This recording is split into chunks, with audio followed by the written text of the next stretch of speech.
Have your Bibles with you atong ablihan sa 1 Corinthians chapter 15 verses 20 to 22. 1 Corinthians chapter 15 verses 20 to 22. Akong panguluhan sa pagbasa sa ESV version.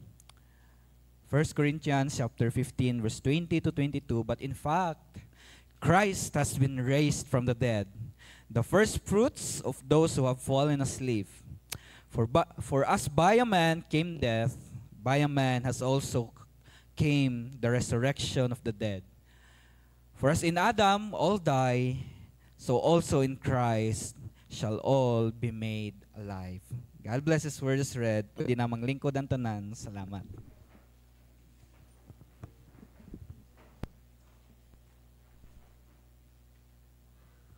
Sa pag-usab, may buntag na tong tanan.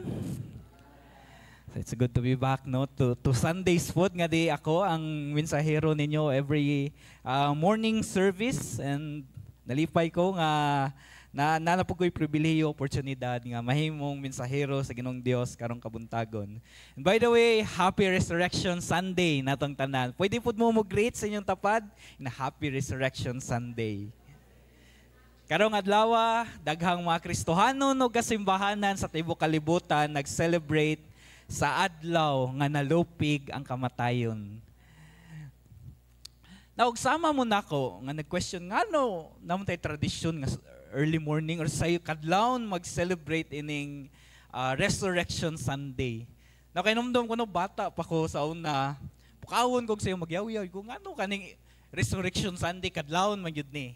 Now allow me to read a story sa Mark 16. Ngano na aham ni gi-base sa mga kasimbahanan nga kadlawon mag-celebrate sa Resurrection Sunday. Allow me to read a short story nga nahitabo almost 2,000 na katuig ang ninglabay. Ang pinakaunang Resurrection Sunday. Mark chapter 16. Akong basahon sa Cebuano version verse 1. So sa paglabay sa adlawng igpapahulay, si Maria Magdalena, si Maria nga inahan ni Santiago ug si Salome na malit og pahumot aron idihog sa lawas ni Jesus. Verse 2, ug sayo kayo sa Domingo. Sayo kayo sa Domingo sa buntag, sa misubang na ang adlaw, miadto sila sa lubnganan. Sa ilang pagpanglakaw naging nanay sila, kinsa may atong paligiron sa bato aron pag-abli sa lubnganan. Kidako kayo ang bato niya, mga babae sila. Unya sa pagtan-aw nila ilang nakita nga naligid na ang bato nga gitabon sa lubnganan, o sa pagsulod nila nakita nila didto ang usa ka batan-ong lalaki, usa ka anghel naglingkod sa tuo nga daplin, nagsulob sa puting sapatos nga taas ug nangalisang sila. Ug ningon, ayaw ka mo kahadlok, nangita ka mo kang Jesus nga taga Nazareth nga gilansang sa krus. Wala na siya dinhi, nabanhaw siya, tanawa ang iyahang gibutangan, wala na siya. So dito nagsugod ang tradisyon sa daghang mga kasimbahanan nga sayo sa buntag sa kadlawon i-celebrate ang Resurrection Sunday.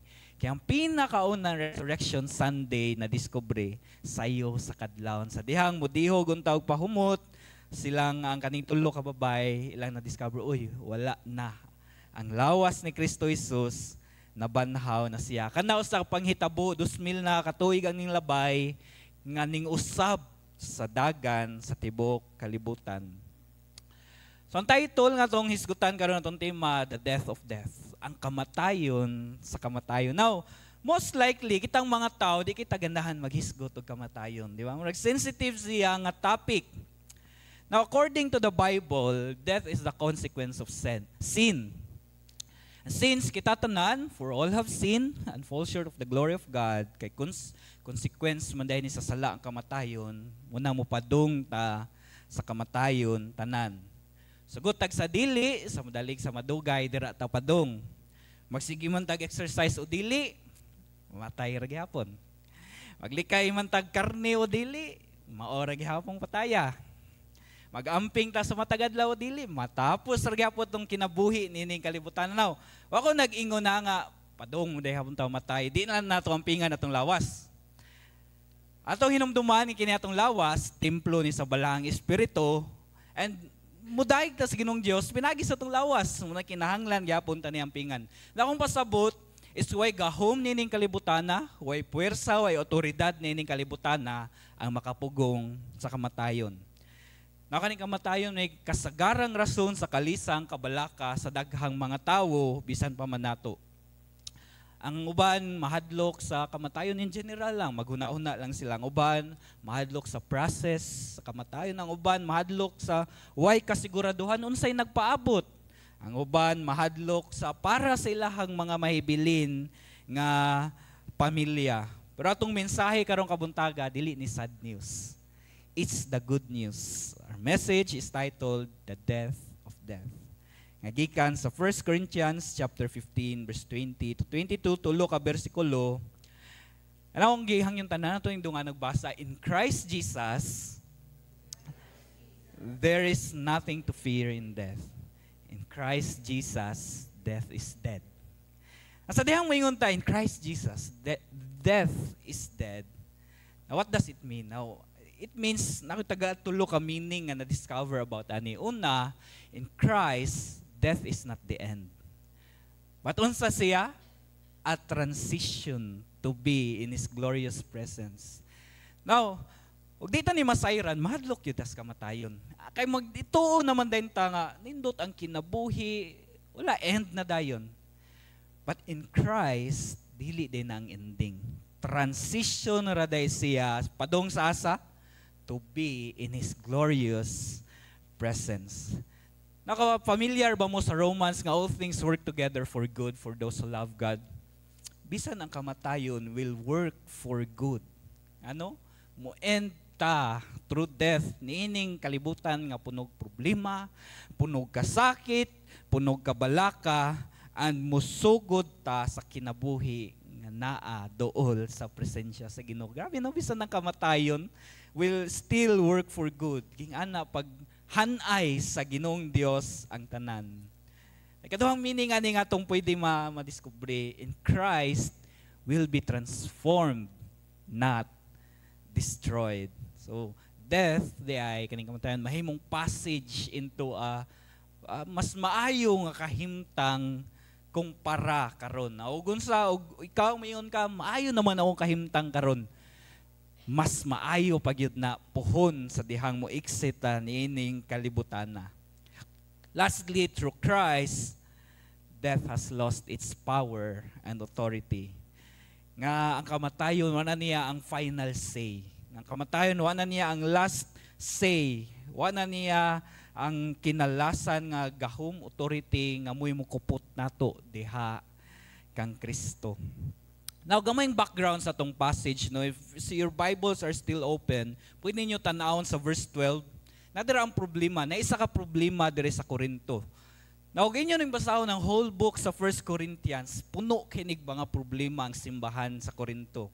Why order sa worship, nagpataka na lang og exhibit sa gift ang mga tao, na ay false teaching ng ni-spread sa church, daghan kay problema na uban nang balik na kay oy napasaylo nang ko sa Ginoo, naluwas na ko, balik ko sa karang kinabuhi. Daghang problema ang gi-address na ni Paul dire sa 1 Corinthians. Now ang problema dire sa atong passage sa chapter 15 nasa 12. Now if Christ is preached that He has been raised from the dead, how do some among you say that there is no resurrection of the dead? Now, ang problema, ang mga taga-Korinto, dili sila mutuo nga mabanhaw ang tao. Now, ning tuo sila, og mo'y gisangyaw nga mensahe sa mga apostoles nga nabanhaw si Kristo Jesus. Now, ning tuo silang tanan-ana. Because that is part of the gospel, nabanhaw si Kristo Jesus. Pero kanay manggong Corinth, nadire daghan nagpuyo nga mga philosopher, mga advanced-minded, mga logical people. And maghuna-huna sila sa mensahe nga, ang tao nga mamatay, mabanhaw? So it does not make sense para sila So ang ending, ilang gideny.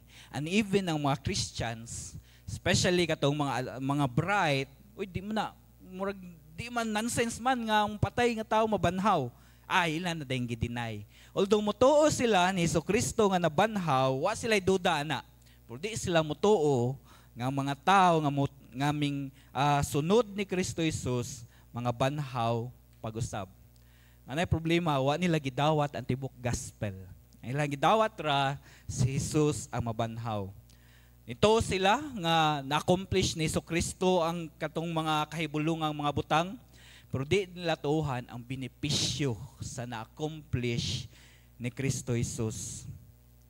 So since di sila motuo ang mga believers mabanhaw, puno og kabalaka, kahadlok ang mga Kristohanon kay wa sila nasayod nini. Abi nila nga kamatayon ending nas kinabuhi, abi nila ang kamatayon dira na sila maguba, dira na mobalik na ilang lawas sa pagkaabog, then wala na. Abi nila death has its power and authority silang kinabuhi. So karong kabuntaga we are going to study 3 verses because Jesus stepped out of the grave. Di na ta kinahanglan mahadlok. Di na ta kinahanglan mabalakaw unsay nagpaabot sa unahan. Ngayon ganita magmalipayon unsay magpaabot sa unahan. So aning divide into 3 main points. Una atong hisgutan isang event. Unsay nahitabo ngano ang kamatayon namatay na. Unsang unang nahitabo? Christ has been raised from the dead. Verse 20, but in fact, Christ has been raised from the dead. Now sa 1 Corinthians chapter 15 verse 3 to 8, how can we sure nga nabanhaw si Kristo?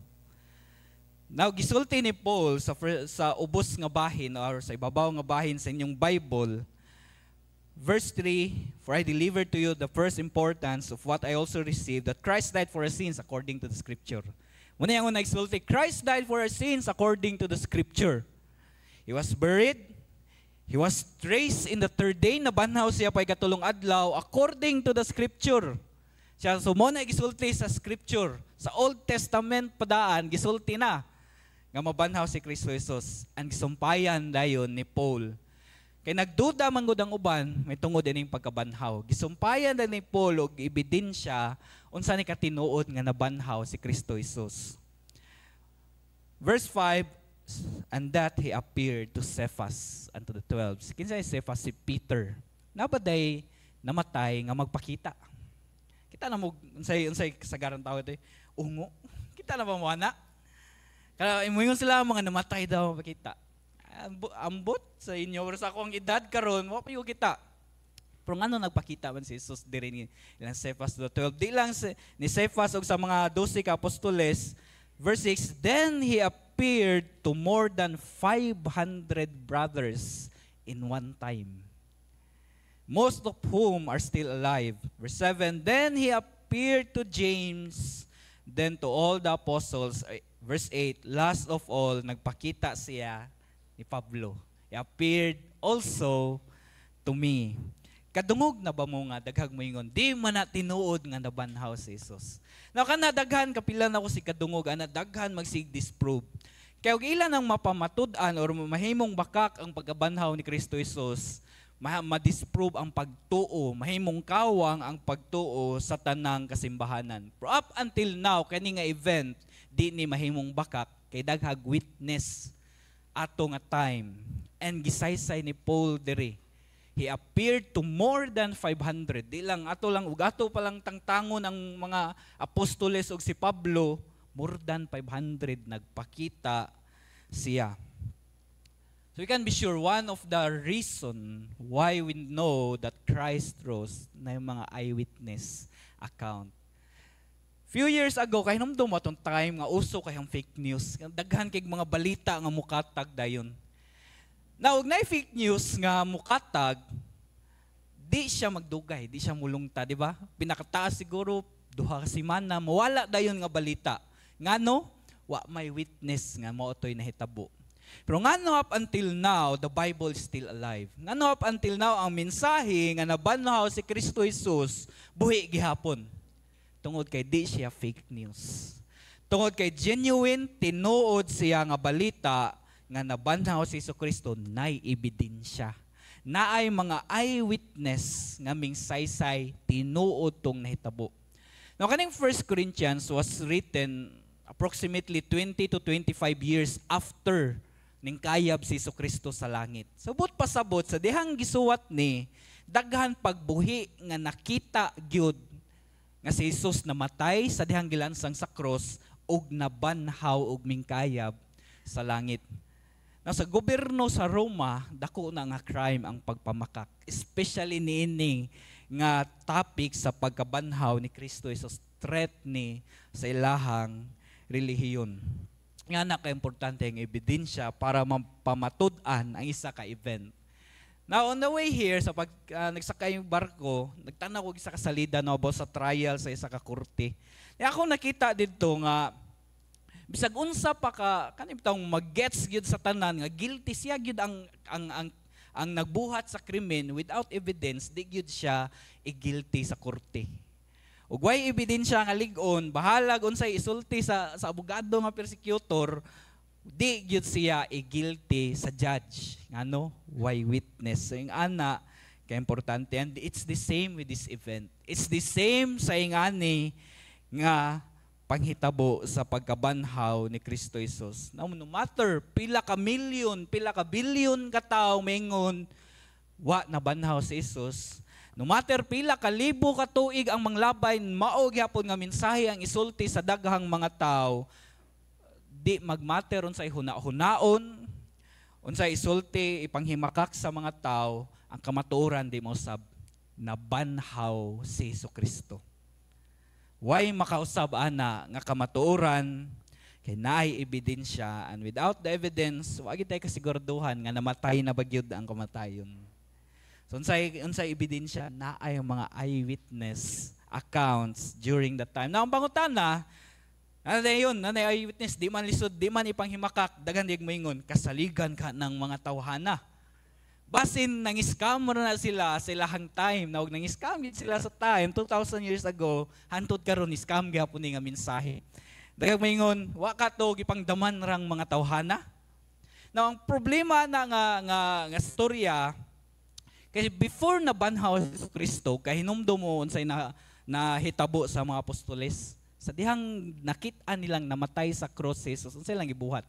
Nangahadlok, nang layas sa Jerusalem, na malik silang karaang kinabuhi, ni undang sila sa pagbuhat ug ministry nga gani in their last night mo gisulti ni Jesus, as the Father has sent me, isend pud ta mo. Ang pasabot ni Jesus, padayunan ninyo ang akong gibuhat, ha? Pero sa dihang ilang nakitaan si Jesus, unsa lang gibuhat? Manglakaw, manglayas ta diri kay basin kita sunod. Gani sa dihang gitrial, gihusay si Jesucristo, unsa gibuhat ni Pedro? Gidinay pagani niya. And yet, sa dihang ilan ang gikatag ang mensahe nga nabanhaw si Jesus, unsay nitabo? Ang mga talawan na himong isog. Wa na sila nahadlok nga pangdakpon, wa na sila nahadlok nga pangprisuhon, pangtorturon, pangbitayon. Now, instead of denying the story nga ngayon sila, oy bakak man na, di mo na tinod. Ang gani mo na, di ba sa Book of Acts, mo na gisigig koan sa korte nga, i-deny na ninyo nga mensahe. So I don't know about you, but for me, para sa ako ug mapriso magani ko tungod sa isa ka bakak, i-deny jud ko na diretso. Yeah? Normally, kitang mga tao, gamito nato na ang pagpamakak para makagawas og gubot, di ba? Pero sa inhitabo sa mga witness, ug bakak man ganito nga mensahe, mo ilang gigamit para musod og gubot, di ba? Does that make sense? It will not make sense unless tinuod ang ilahang gisangyaw nga nabanhaw si Jesucristo. Di ba, kung kitang mga tao normally, especially kung magkalisod, i-deny din ta na ang bakak. Pero kining mga eyewitness, gipangdakop, gipang sunog nga buhi, wa gyud gidinay ang mensahe nga no. Kabaw man sila nga tinuod ang nahitabo nga nabanhaw si Jesucristo. And that's the most logical answer nga tong makuha. Ngano ang mga apostoles, ang mga followers, believers ni Jesus Christ, they are willing to die. Because the event that Christ has been raised from the dead, tinuod nga nahitabo. Now, it's possible nga kitang mga tao, maniguang lang ta nga natay bakak taguan. Posible na. Pero wa pay istorya nga ang isa ka tawo willing mamatay para sa isa ka bakak. Ang balikon, posible kitang mga tao natay isa ka sikreto, isa ka bakak nga taguan hantod mamatay ta. Pero magpakamatay para sa usa ka bakak, wa na nahitabo sa tawo, i-deny na ni diretso sa tawo.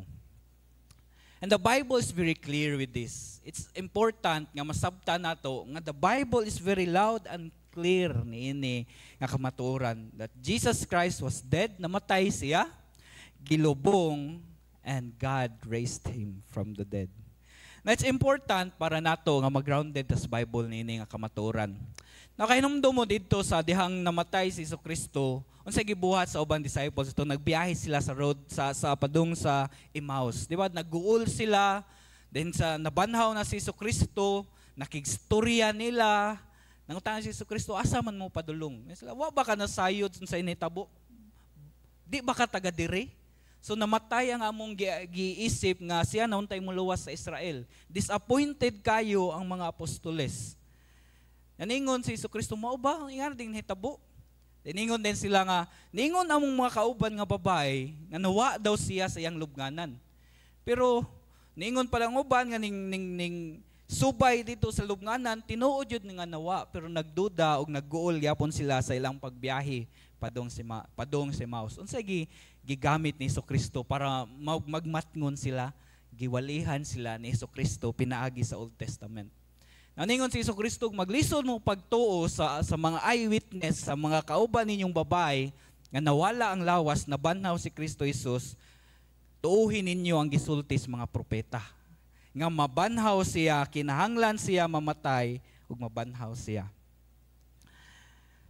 So, why daghang explanation gigamit si Kristo Jesus, but He used the Bible. Manay importante sa kinabuhing Kristohanon, grounded ta sa Biblia. Una importante sa kinabuhing Kristohanon, grounded tas kamatuoran sa Biblia. Una pangutanon ta, nga numutuo mi kay Kristo, di mo na siya tinuod. Na din, ingon diri sa Biblia na witness nga nabanhaw siya. Munang panagsa, puno tagduda, tinuod ba gyud ning kaluwasan nga tong nadawat, tinuod ba gyud ning pagabanhaw ni Kristo Jesus. Kaya watay abli-abli sa tong Biblia. Mo'y gigamit, number one, ni Jesucristo para magmatngon tong mga nagduda nga mga apostoles. Itong mga naluya nga mga apostoles, and it will also revive us. The Word of God will also keep us alive and motivated nga dili patay ang atong Ginoo. Dagag mga tao nga maluoy kung maglantaw, ang Ginoo nga gisimba patay. Ginoo nga ilang gisimba o giilay procession ay hara daw tubagon nila mga pagampog, makahunghong sila sa dool. Pero ang Ginoo nga atong gisimba diri, ang Ginoo nga imong gisimba diri, buhi. Amen to that. Ang Ginoo nga imong gianhi, imong gidayeg, nakita ka karon nga higayon. The event that led ngano ang kamatayon namatay, Jesus Christ has been raised from the dead. Ang sa effect ani mo natang sunod diskutan. Ang sa epekto niini nga hitabo, Christ is the first fruit. Verse 20, the first fruit of those who have fallen asleep. Now itong hinumduman, kining Corinth, although malambuo ni nga nasod, agricultural gihapon ni nga nasod. Dira gihapon sa pagpananom, pag-uma, pinaka-primary nga source silang pagkaon. So munang most terms nga gamiton sa New Testament, mga agricultural term, yoke, fruit, vine, tree, di ba kabantay mo, diri first fruit. Pero ato sa sabton sa fallen asleep. Now, ang fallen asleep it always refers to the dead. Like when tag first fruit, it signifies the beginning of a large harvest. Now, ikaw, hilig kag mga kahoy nga mamunga. O hilig ka or nakaingan ng tanom sa inyo ha, or nakapuyo kag probinsya, most of the time, or most sa mga tanom, mostly lang kay, wapam na ako yun nakitaan tanang kahoy nga mamungag prutas, basta season niya sa ting bunga, di na magdungan tanan. Nagyud na ay permi maguna pipila ka mga prutas. Nakinomdom ko when I was high school dito sa Mindanao, hilig ko mukha og santol yun. Up until now, no, makikita og santol, manakit akong pangadiritso. Now, every season, hangad yun ko diretso likod sa mua. Tanaw, oy, nanay yung mga nag-una. Mayroon din ko sign na nga daghan og musunod. Now, basically, ang first fruit, muna indicator nga daghan pa og musunod. Visual na siya nga naa na ang harvest nagpadung. So sa dihang gigamit ni Paul ang term nga first fruit, yang gusto ipasabot is this is the effect of Christ's resurrection. Yang pasabot because Jesus was first to be resurrected to the eternal life, daghan dayon ang musunod. Namuni ang pinaka-problema sa Korinto. Di sila mutuo nga daghag musunod sa pagkabanhaw ni Jesucristo. Mga igsoon ko, church, brothers and sisters in Christ, because Jesus has risen from the dead, we believers, ikaw kung mingto ka sa Ginoong Dios, ikaw kung imong gitugyan, imong kinabuhi kaniya, ikaw kung imong tibukalag, pagtuo, hunahuna, imong gihatag ngadto ni Jesucristo nga tinuod siya, mabanhaw pug ka. Siya ang nag-una ug ang tanan niyang kaanakan musunod. And that's the good news. Sa tanan nga mingtuo ni Kristo Jesus. Jesus Christ is the first fruit. That's the good news natong tanan. Ang pagkabanhaw ni Jesucristo is the proof nga kita pod mga banhaw. Nahingnay mo hang tapad. Tagayan ning assurance kay nabanhaw si Jesus, mabanhaw pug ka. Hingnay mong tapad, tagayan ng assurance ning nagduda na kay nabanhaw si Kristo, mabanhaw pud ta ang ningtuo niya. Siya ang first fruit. Nadaghag maingon no, basahon po natong Bible, di man si Jesus Christ nag-unag kabanhaw. Kabantay mo, naman si Lazarus, nato katong batang babae, nato katong batang lalaki nga anak ug usa ka balo, di ba? Sa buhi pa si Jesucristo gibanhaw nila. Pero ano gitawag man ni Paul nga si Jesus Christ is the first fruit? If dili siya gid ang pinakaunang nabanhaw, no, the answer is katong tulo nga nag-unag kabanhaw. While tinuod yun nga nabanhaw sila, namatay sila gibanhaw ni Jesucristo, si Jesucristo ang pinakaunang nabanhaw nga wa na namatay pag-usab. Katong batang babay, katong batang lalaki, si Lazarus, sa dihang nangabanhaw sila nangamatay ra gyapon pag-usab. So dili sila ang first fruit. Kag sila ang first fruit, but pasabot mabanhaw ta mamatay ra pud dayon tagbalik.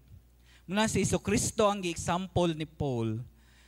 Kay ug mosunod ta sa nahitabo kang Jesucristo, mabanhaw pud ta padung sa kinabuhing dayon. Yan mo na yung gisulti ato sa tubangan ni Marta sa dihang namatay si Lazarus. Ano puno sila kabalaka, Ginoo imong amigo patay na. Buhi pa unta siya og sayo lang kanabot. Pero sa gisulti ni Jesus, yang gingnan si Martha, I am the resurrection and the life. Whoever believes in me, though he die, mamatay gid siya. Whoever believes in me, though he die, yet he shall live. And everyone who lives and believes in me shall never die. Iyag yung gituklod pag yun na nga saying, do you believe this? Iyag yung ipangutana si Martha, do you believe this? Naon sa ang goal ni Jesus Christ when He said that? His goal and aim is, iyang wagtangon ang kahadlok sa kamatayon. Una akong gisugdan ganina ang pagstorya nga, tungod si Kristo Jesus nga banhaw, dapat di ta mahadlok anang kamatayon. Unang niingon si Pablo sa Philippians, to live is Christ and to die is gain. Dili to die is fear, dili to die is kahadlok, kabalaka. To die is gain, ginansya, kamatayon. For everyone who believes, though he die, he shall live. Ang goal ni Jesus Christ in telling us, we will also live to set us free from the concerns nga mo'y nagtuyok-tuyok nining kalibutan. Daghag tawo nga hadlok. Sao na lang akong mga kabtangan mabiyaan. Sao na lang akong pamilya mabiyaan. At because Christ is the first fruit, way gahom ang kamatayon, napildi ang kamatayon, gipildi ni Kristo Jesus, ang tanan nga anaa kang Kristo Jesus, mabuhi pag-usab. Ang igsoon ko, Jesus is the first fruit, kita ang harvest. Because Jesus came out of the grave, we are also coming out of the grave pohon when it is our time. Now, according sa recent data, ang life expectancy daw sa usa ka tawo 72 to 73 years old. Average na sa tibok kalibutan. Nakakaron. Ako hapit na gusto nga tunga. Sugod na ba mo kabalaka? Now, di ko mang promote pero nindot og natay insurance. Pero yung aning pinakanindot nga insurance nato si Kristo Jesus. The effect of Christ's resurrection, He became the first fruit. We are the harvest because Christ is first risen to eternal life. Believers will be risen too. 70 years from now, di ay, ug motong life expectancy, 70 ka tuig, gikan karon, siguro 99% na to wala na diri. But if you are a believer, although imong lawas mo balik sa pagkaabog, buhi ka adto sa presensya ni Kristo Jesus 70 years from now. We believers will be alive in heaven. Di ba nindot paminawon? Kita tanan magkita ra gyapon ta balik sa langit. Kita tanan nga ming tuo kang Kristo Jesus kay siya ang pinakaunang prutas. Kita ang mga musunod nga naa kaninya. Sa ebidensya nga mo ang mahitabo nga namatay na gyud ang kamatayon. Wala to nagkatulong isgutan. Everyone in Christ will be made alive. By a man came death. If your Bibles are open, gagmay kayo by verse 20, 21, by a man came death. By a man will also come the resurrection of the dead. Kinsa man nga man nga ningsud ang kamatayon? Kinsa man tong nakasala sa Genesis? Si Adam. Di ba? Nasa verse 22 ang pinaantubag. For as in Adam all die, by man came death. By a man also came the resurrection. Kinsa man pud ning a man? Also, those in Christ will be made alive. So, sa may pasabutan nila. Let me give you an example. Sa Exodus chapter 20, nag-ingon dito si Jesucristo sa mga taga-Israel, siyang nasod nga gipili, ay mogluhod or ay mogpangalagad og laing Dios. For I, the Lord your God, am a jealous God. I will visit the iniquity of the fathers on the children to the third and to the fourth generation who hate me, but I will show steadfast love to thousands of those who love me and keep my commandments. Now, nagtudlo ang Biblia nga dili silutan sa Ginoong Dios ang anak sa sala sa iyang ginikanan. Nor ang pagkamatarong sa ginikanan dili mapasa sa anak. Ang balikon, na nag-ingon ang Ginoong Dios, nagtudlo ang Biblia, nga unsang sala sa ginikanan, di gid na niya isilot sa anak. Or ang pagkamatarong sa ginikanan, di gyud na mapasa sa anak. Ang gusto itudlo ni Moses didto, ang kinabuhi sa amahan mo ipikto sa anak. Whether it be for the good or for the bad, the life of the father will always have the consequence. Their children will always bear the consequence of their actions. So last week naigibisita mi sa lugar uban tong ninong namo padong sa isa kasal. Niadto mi sa gasoline station gina siya tuyo sa Tag-Iya. Then iya din kong gingnan nga kabaw ka kaning Tag-Iya ni nga gasoline station. Dira ka siya dako. Yan siya adapted rabia sa tinuod yun nga Tag-Iya ni. Dayon kay nag-insara siyang anak, gi-adapt siya ang ningmana sa tanang negosyo sa iyang ginikanan. What happened? Ang tinguha sa ginikanan ning apekto ato niya. Ang pagpaningkamot sa iyang amahan ni apekto sa iyang kinabuhi. Now, in the same way, mo niyang gusto itudlo ni Jesucristo diri. The children of God through Christ will receive the effect of Christ's work. Since Jesus was risen from the dead, believers will also be made alive. Mo nakabantay mo ang term nga pero may gamiton, if you are a believer, anak na ka sa Ginoo. Anak na ka sa Dios. Kaya unsa ang epekto pagpamuhat sa atong amahan, espirituhanong amahan, mo epekto na natong mga anak. Now ato pa yun yung further explain. Sa Genesis, di ba?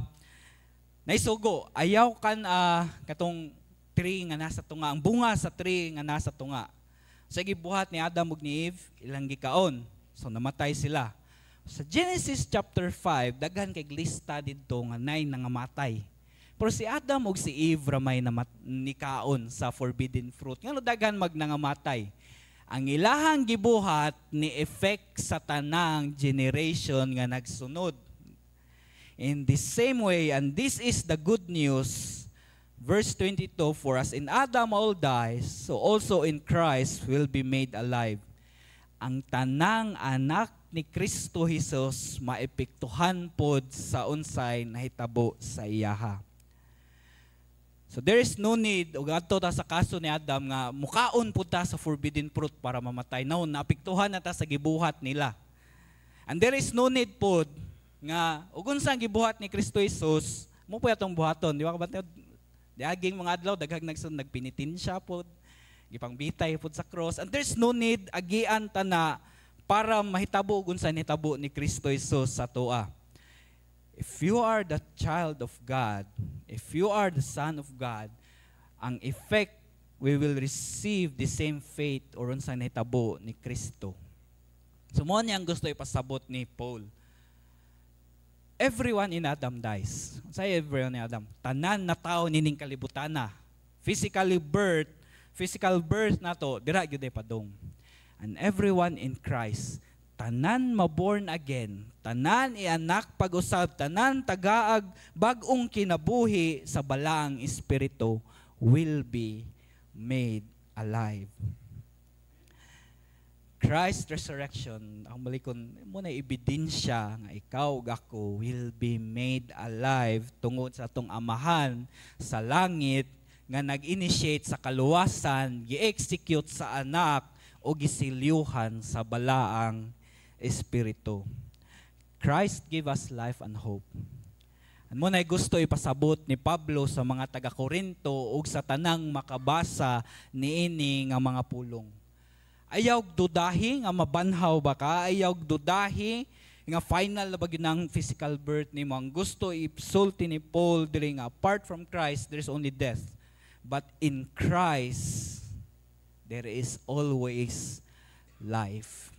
Nagsuon ko, if you have not believed in Christ, death is waiting for you. If you have not trusted in Christ, death is always waiting for you. Guwa pag yun nimo gitalikdan nga imong kaugalingong binuhatan makaluwas nimo, nagpaabot yun ang kamatayon nimo.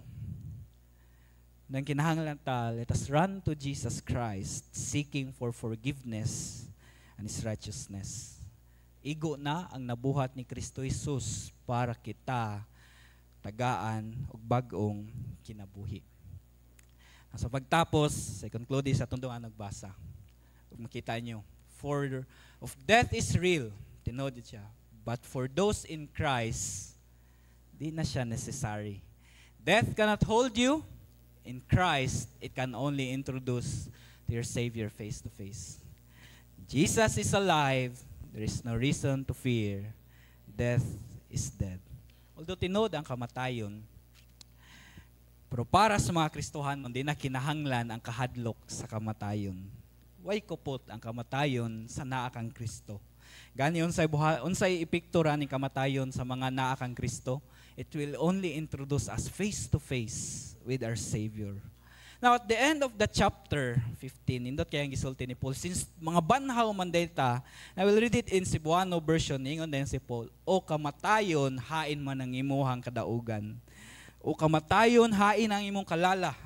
Ang kalala sa kamatayon, nagikan sa sala, o ang gahom sa sala, nagikan sa balawd. Apan, salamat sa Dios nga naghatag ka natog kadaugan, pinaagi sa atong Ginoong Hesukristo. Busa, mga minahal kong kaigsunan, tindog kamo og lig-on og dili matarog, pagkugi kamo kanunay sa inyong pag-alagad sa Ginoo kay nasayod kamo nga ang inyong pag-alagad dili gayud makawang.